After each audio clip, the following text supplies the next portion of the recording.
mayapayaba po. At yung taong po kining pansamantalang nursery na po ning araw. Balutan na yan po yung araw na muna sabihan Abacan River, Angeles Watershed.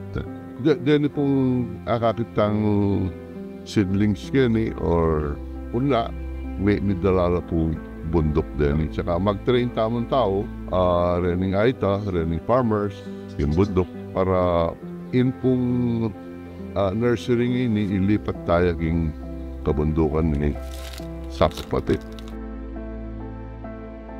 Umpisa dito talaga sa kabundukan na Sapambato.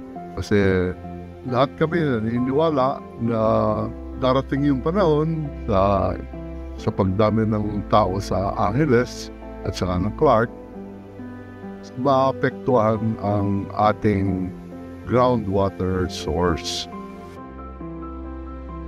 So nino ang pong interesado sumaup at sana po itamongan, sumaup-tangan, lalo na rin taga-Angeles na mag-adapt metong westo o area king kabundukan, adyan pong malatiya mo, adyan half hektarya mo, adyan 1 hektarya mo, or 10 hectares, depende po kay Aguyo. Sponsorya po yan for 3 years hanggang kumabiyala rin tanaman na i-assure tala kumabiyala rin ang tenam tamo.